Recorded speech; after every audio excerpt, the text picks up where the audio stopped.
Since February the 28th, American and Israeli forces have carved a path of destruction across Iran. The Navy, gone. The Air Force, effectively annihilated. Senior political leadership decapitated. Much of Iran's defense industrial base destroyed, with anonymous Iranian officials estimating damage at a minimum of $300 billion. But conventional damage and strategic success are not the same thing. Once you run the actual balance sheet, all the wins alongside all the losses, a harder question forces itself forward. Is America suffering a strategic defeat in a war it's militarily winning? Let's run the numbers.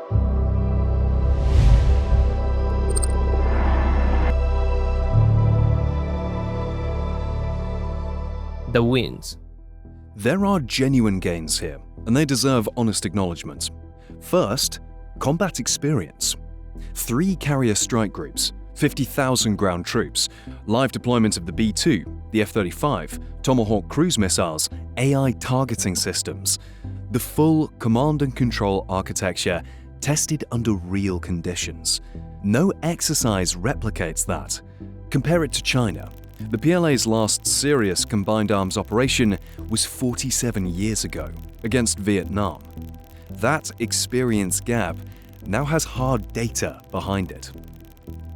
Second, deterrence credibility. When Washington threatens and never acts, adversaries stop believing the threats. Striking Iran at this scale resets that calculation. Next time, the bluff is credible.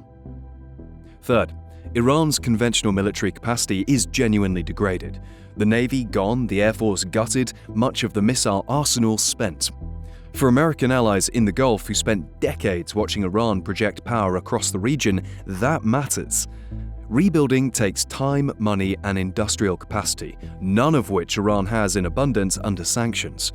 For Riyadh and Abu Dhabi, that's a genuine, tangible gain. Fourth, the alliance with Israel was tested and held. Whether that serves core American interests is a legitimate debate, and we'll come back to it, but the relationship is now cemented in a way it wasn't before. Now, the other side, and it's longer. The losses. The war's primary objective, eliminating Iran's nuclear program, wasn't achieved. Operation Midnight Hammer struck.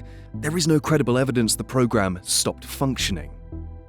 The compounding problem, the new political leadership may now pursue nuclear weapons more aggressively than before, not less.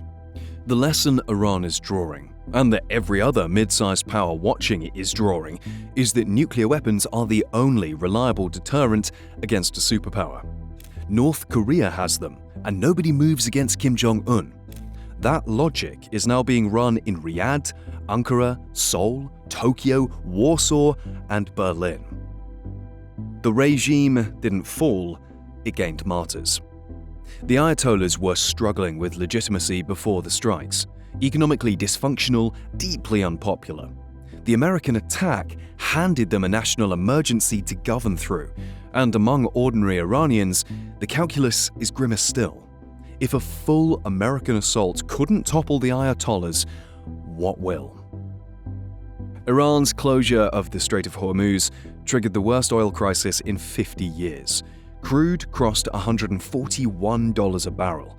Physical shortages are rippling through global markets, and that's before accounting for refined products, natural gas, and fertilizers. The United States is the world's largest importer. This isn't an abstraction. That cost lands directly on the American economy and on American households. The war also handed Moscow a lifeline. Trump had tightened sanctions on Russian oil. The Hormuz blockade effectively neutralized them, pushing Russian weekly budget revenues to their highest levels in nearly 4 years.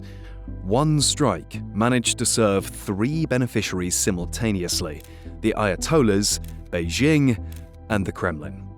Speaking of Beijing, the entire rationale for cutting arms to Ukraine rested on a single argument: preserve stockpiles for Taiwan. Tomahawks, JASSM-ER, Patriot interceptors, THAAD, The systems most critical to stopping a Chinese invasion fleet are now critically depleted. Replenishment at current production rate will take years. Iran's precision strikes downed F-35s, an E-3 Sentry, and KC-135 tankers. Not catastrophic in material terms, but symbolically, those images cracked the myth of American invulnerability in front of every ally and every adversary watching. And the US Navy's failure to forcibly reopen the Strait of Hormuz drove the point home. Using cheap weapons, Iran exposed the limits of American power projection. The last thing a superpower needs is for its adversaries to know and begin testing exactly where those limits are. Then there's the prior question: why America entered this war at all? Iran posed no existential threat to the United States. Washington was already winning the strategic confrontation through sanctions and proxy pressure. Tehran was at its weakest in decades. The decision to escalate to full-scale war rather than maintain that pressure looks, in retrospect, like a failure of strategic analysis. Whether that failure reflects foreign influence at the heart of American decision-making or simply poor judgment, allies in Riyadh and Abu Dhabi are now asking the same question out loud. And the asking alone is a strategic cost. Europe has declined to participate. Trump threatened to pull back from NATO, but the alliance has consistently shown up for American-initiated campaigns. Iraq, Afghanistan, costly, offensive, and in retrospect, deeply questionable. Burning alliance capital on a campaign that European partners regard as misconceived is not a minor ledger entry. Finally, last December, Washington published a new security strategy that explicitly ranked the Middle East as the fourth priority, below the Western Hemisphere, China, and Europe, and openly acknowledged that the rationale for deep American engagement there had run its course. The document even included this, quote, "The key to successful relationships with the Middle East is accepting the region, its leaders, and its nations as they are, while working together on areas of common interest." End quote. Strategy said one thing, reality went in a different direction entirely. Here's what the balance sheet actually says. The wins are real, but tactical. The losses are structural and long-term. The central objective, ending the Iranian nuclear threat, wasn't achieved. Worse, the attempt may have accelerated the exact outcome it was designed to prevent: a world in which more states, drawing the obvious lessons from everything they've just witnessed, quietly conclude that nuclear weapons are the only insurance policy worth having.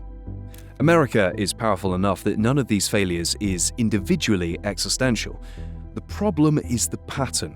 Iraq, Afghanistan, now Iran.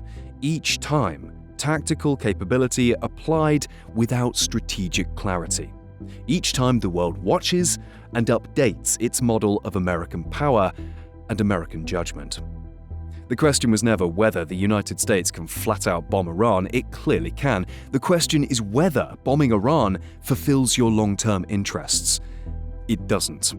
Because backed into a corner, Iran was able to take the global economy hostage, and the regime is still standing. Thank you for watching. If you would like to go deeper, check out our long-form channel.